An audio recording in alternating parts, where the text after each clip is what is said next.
November December মাসে আমাদের দেশে বিয়ের ধুম পড়ে যায়, তাই আজকে গায়ে হলুদের আর বিয়ের ডালা সাজানোর জন্য ফুলঝুরি পিঠা নিয়ে এসেছি। তবে আজকের পিঠাগুলো হবে কালারফুল ফুলঝুরি পিঠা। আশা করছি ভিডিওটি ভালো লাগবে। ভালো লাগলে চ্যানেলটিকে সাবস্ক্রাইব করে আমার সাথে থাকবেন। চলুন দেখে নিই কীভাবে এই মজাদার আর মুচমুচে পিঠাটা বানাচ্ছি। পিঠা বানানোর জন্য আমি নিয়েছি 2 কাপ ময়দা, তবে আটাও নেওয়া যাবে সমপরিমাণে। এখন এর মধ্যে দিয়ে দিব 1 কাপ পরিমাণ চিনি। চিনিটা নিজের স্বাদ বুঝে অ্যাড করতে হবে। চিনি দেওয়ার পর এখন এর মধ্যে দিয়ে দিতে হবে 1 কাপ চালের গুঁড়া। আমি এটা বাজার থেকে কিনে এনেছি শুকনা চালের গুঁড়া। 1/3 কাপ দিয়ে দিলাম আমি পাউডার দুধ আর হাফ চা চামচ লবণ। সেই সাথে দিয়ে দিব একটা ডিম। এখন সব উপকরণ একবার ভালোভাবে মিশিয়ে নিতে হবে হ্যান্ড হুইক্স দিয়ে। খুব ভালোভাবে মিশিয়ে নেওয়ার পর আমরা এর মধ্যে পানি অ্যাড করব। আমি নর্মাল তাপমাত্রার পানি দিয়ে ব্যাটারটা তৈরি করছি, তবে আপনারা চাইলে হালকা কুসুম গরম পানিও ব্যবহার করতে পারেন। তো পানিটা একবারে না দিয়ে অল্প অল্প দিয়ে ব্যাটারটা তৈরি করতে পারলে ভালো, এতে করে পাতলা হয়ে যাওয়ার সম্ভাবনা থাকে না। তো আমি অল্প অল্প করে পানি দিচ্ছি আর ব্যাটারটাকে তৈরি করে নিচ্ছি। এর পিঠার ব্যাটার তৈরি করার জন্য আমার লেগেছে টোটাল 3 কাপ পরিমাণ পানি। আর এই পিঠার ব্যাটার কিন্তু খুব বেশি পাতলা হবে না।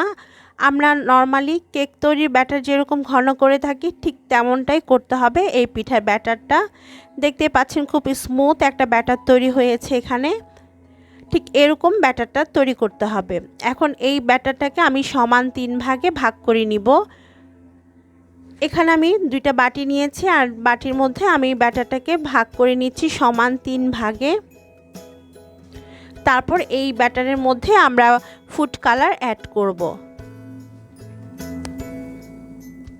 তো আমি আমার পছন্দ মতো ফুড কালার অ্যাড করছি, আপনারা আপনাদের পছন্দ মতো ফুড কালারটা অ্যাড করে নেবেন। আমি একটা বাটিতে দিয়েছি রেড ফুড কালার আর খুব ভালোভাবে কালারটাকে মিশিয়ে নিচ্ছি।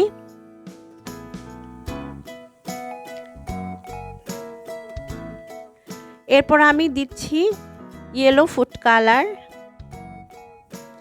খুব সামান্যই ফুড কালারটা আমি অ্যাড করছি, এতে খুব সুন্দর একটা কালার চলে আসবে আমাদের ব্যাটারের মধ্যে। লাস্ট যে ব্যাটারটা আছে সেটার মধ্যে আমি গ্রিন ফুড কালার দিয়ে দিচ্ছি। ব্যাস, আমাদের ব্যাটার কিন্তু এখন একেবারেই রেডি পিঠা বানানোর জন্য।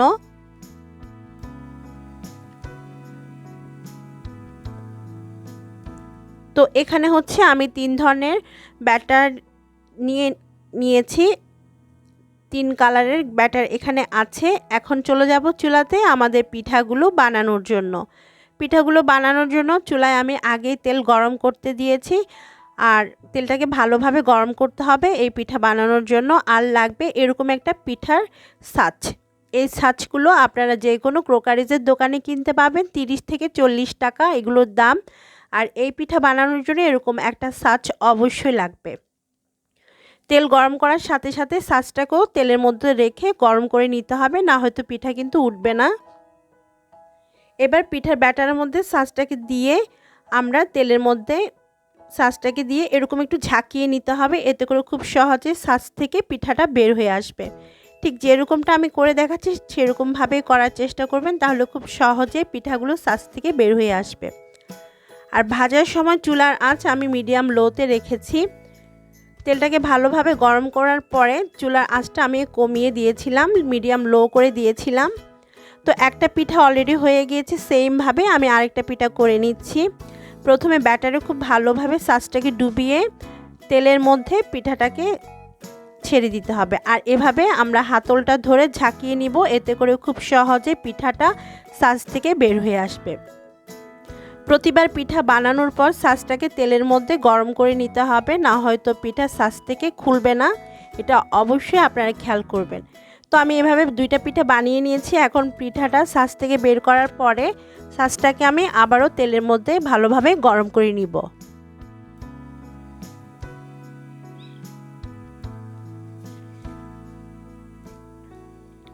এভাবে 2-3 মিনিট ভাজতে হবে পিঠাগুলোকে।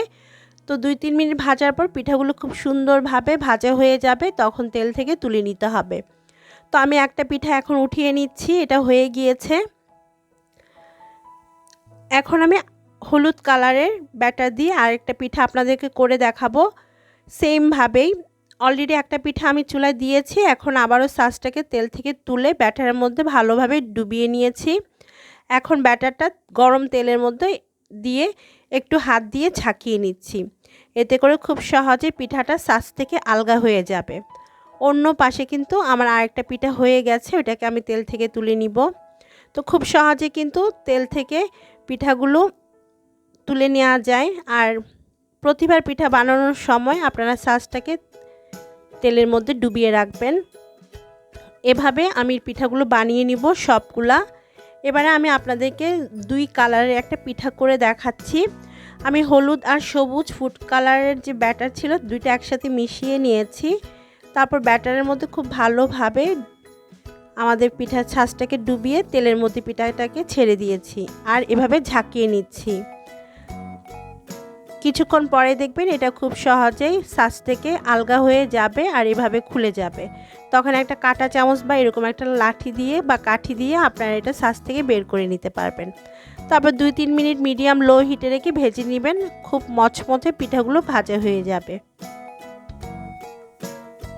তো দর্শক, এই ছিল আমার আজকের মুচমুচে কালারিং পিঠা। আর এভাবে আমি লাল কালারের ব্যাটারটা দিয়েও পিঠা বানিয়ে নিব, তো সেটা আমি আর আপনাদেরকে করে দেখালাম না।